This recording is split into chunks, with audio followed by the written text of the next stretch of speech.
All right, let's get right into it. Today, we're going to step beyond the usual political commentary and really dig into the psychology of power itself. We're going to be looking through the lens of Carl Jung, one of the pioneers of psychoanalysis, to try and understand how a leader like Donald Trump can have such a profound impact on the collective mind of a nation. This is the question at the very heart of the source material we're exploring. It's a heavy one for sure, and it forces us to look past the day-to-day headlines and think about the deeper, more emotional stuff that's happening underneath the surface. Because you see, according to this analysis, what we're witnessing isn't just about politics or policy.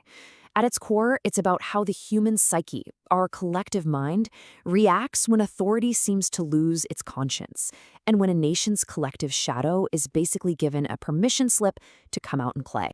So, to really unpack that, we have to start with this idea of how a political leader can become something bigger than just a person. The argument here is that Donald Trump, specifically, has become a massive symbolic figure for the whole country. And that brings us to this key Jungian concept, the archetype. So what is it? Well, think of it like a giant blank movie screen that a whole society projects its biggest feelings onto. The analysis we're looking at says Donald Trump functions exactly like this. He's become this incredibly powerful carrier for the hopes and the fears of millions of people.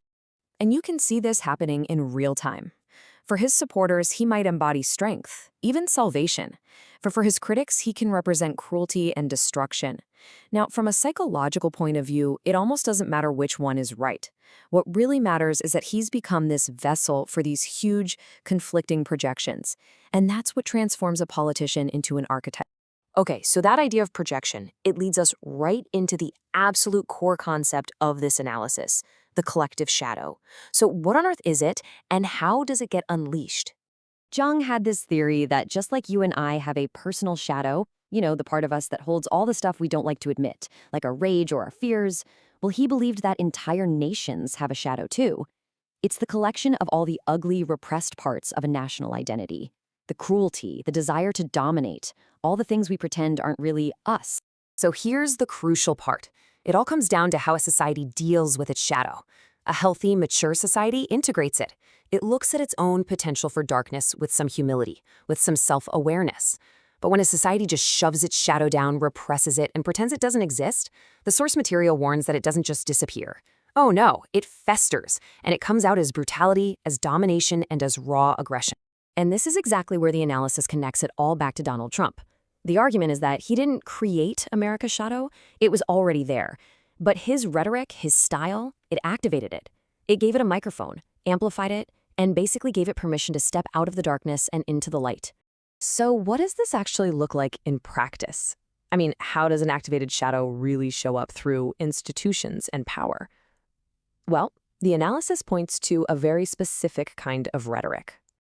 Over time, a really consistent pattern of language can start to condition the way people think. It's a rhetoric that's always identifying enemies, right? It frames things like mercy as a sign of weakness, and it reframes dissent, a cornerstone of democracy, as a form of betrayal. And the consequence of that conditioning is, well, it's profound. The source says it creates what it calls a distorted moral field. And inside that field, empathy starts to erode. It becomes way easier for people to stop seeing others as fellow citizens and start seeing them as threats. And that is the fertile ground where dehumanization can take root. This quote, wow, it just gets right to the heart of the danger. The argument is that our institutions start to rot from the inside when the most important question is no longer, is this the right thing to do, but am I being loyal? Individual conscience gets handed over to the group, and when that happens, ordinary people can end up doing some really destructive things.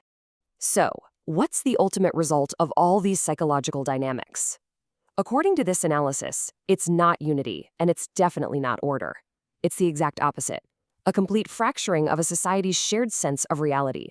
You end up with two totally separate realities running on parallel tracks. In one reality, there's talk of a defensive action, while in the other, people feel like they're experiencing an invasion. One narrative talks about domestic terrorism, while the other just sees a dead citizen.